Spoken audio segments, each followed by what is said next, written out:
उत्तर प्रदेश में पंचायत चुनाव को लेकर सरगर्मियां तेज हो गई हैं और जिसकी चर्चा अब चौपाल में होने लगी है। नमस्कार, मैं मुकेश सुदैनिया, आप देख रहे हैं सीधे बोल यूपी।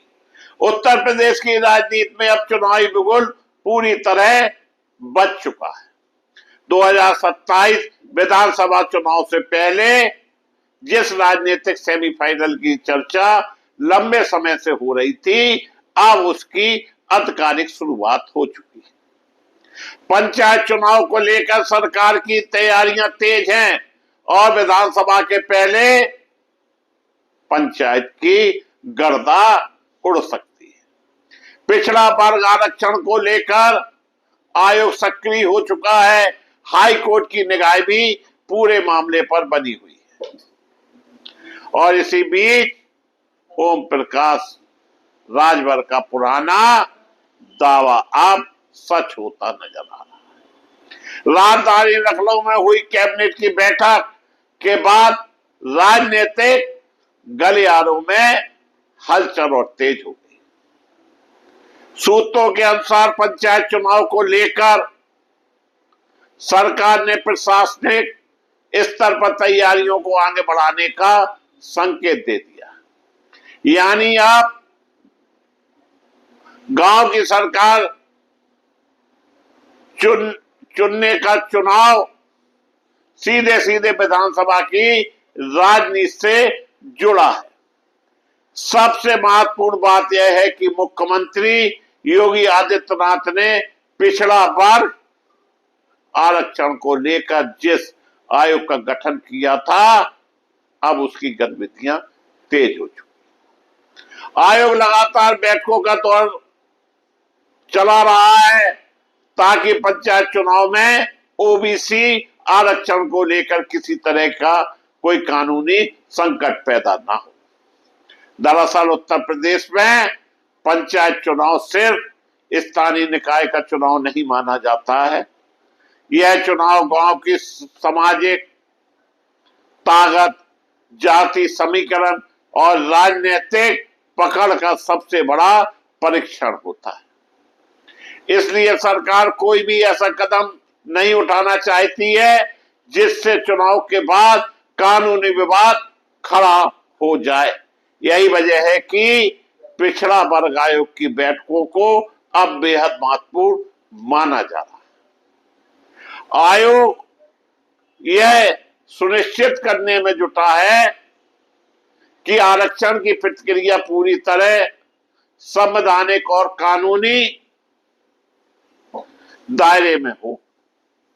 उत्तर हाई कोर्ट ने भी पिछड़ा वर्ग आरक्षण और पंचायत चुनाव प्रक्रिया को लेकर सरकार से जवाब और स्थिति स्पष्ट करने को कहा है।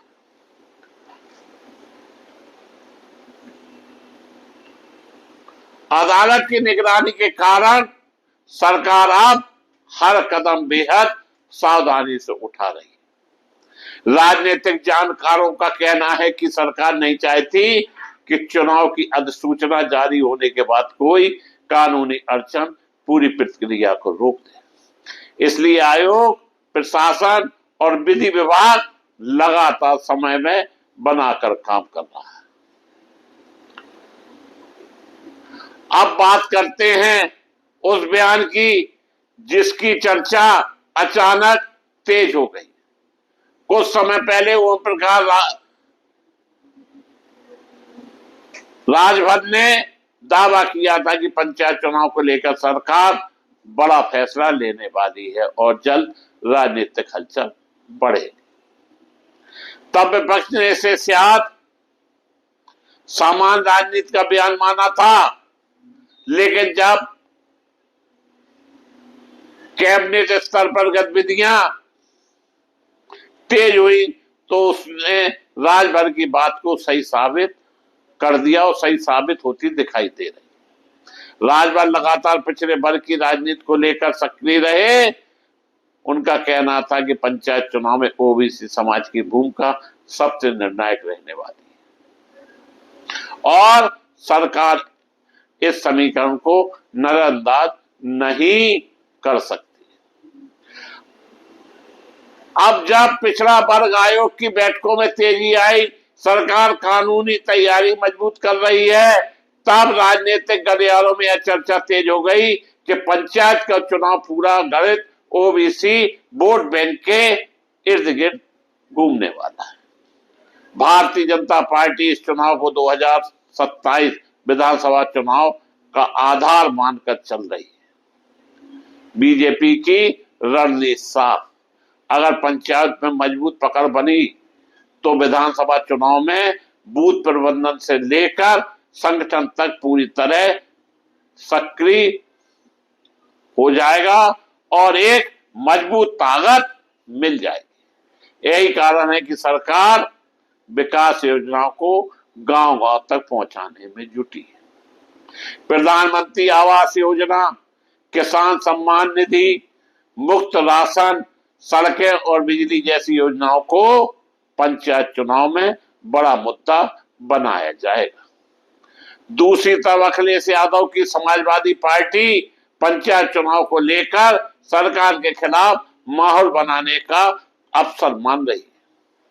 समाजवादी पार्टी का फोकस पिछड़े वर्ग, किसान और युवाओं पर है। पेपर लीक, बेरोजगारी और महंगाई जैसे मुद्दों को गांव तक ले जाने की रणनीति तैयार हो रही है। बसपा सुप्रीमो मायावती भले ही सार्वजनिक रूप से ज्यादा सक्रिय न दिखाई दें, लेकिन पंचायत स्तर पर बसपा का कैडर अभी भी कई जिलों में प्रभाव रखता है। दलित और पिछड़ा समीकरण बसपा के लिए इस चुनाव में अहम माना जा रहा है। कांग्रेस भी गांव में अपनी जमीन वापस पाने की कोशिश करेगी। हालांकि असली मुकाबला बीजेपी और समाजवादी पार्टी के बीच ही दिखाई दे रहा है। सबसे बड़ा सवाल अब यही कि पंचायत चुनाव का परिणाम 2027 की तस्वीर कितनी बदल देगा। राजनीतिक विशेषज्ञों का मानना है कि पंचायत चुनाव के नतीजे कई बड़े संकेत देंगे। किस पार्टी का बूथ नेटवर्क सबसे मजबूत, किस के पास गांव का वास्तविक समर्थन और कौन सिर्फ सोशल मीडिया की राजनीति कर रहा है। गांव में अभी भी हलचल तेज हो चुकी है। कई जाति समीकरण बैठाए जा रहे हैं, कई पुराने विरोधी नए गठबंधन बना रहे हैं और कहीं परिवार तक चुनावी खेमों में बंटने लगे, क्योंकि पंचायत चुनाव का असर सिर्फ गांव तक सीमित नहीं रहता दोस्तों। यही से विधायक और सांसदी की राजनीतिक जमीन तैयार होती है। सूत्रों की माने तो प्रशासन भी संवेदनशील जिलों की सूची तैयार कर रहा है।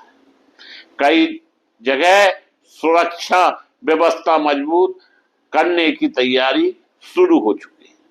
चुनाव के दौरान कानून व्यवस्था सबसे बड़ी चुनौती रहने वाली है। इसी बीच विपक्ष यह आरोप भी लगा रहा है कि सरकार पंचायत चुनाव को पूरी तरह राजनीतिक रणनीति के तहत चला रही है। वहीं सरकार का कहना है कि पूरी प्रक्रिया संवैधानिक नियमों और अदालतों के निर्देश के अनुसार होगी। अब पूरा उत्तर प्रदेश इस राजनीतिक सेमीफाइनल की ओर देख रहा है, क्योंकि गांव की चौपाल से उठने वाला संदेश ही आने वाले समय में नकलों की सत्ता का रास्ता तय करेगा। और यही कारण है कि पंचायत चुनाव अब सिर्फ चुनाव नहीं रहा, यह उत्तर प्रदेश की सबसे बड़ी राजनीतिक जंग का टेलर बन चुका है। इसी के साथ हम आप सभी को धन्यवाद देता हुआ अपनी बात समाप्त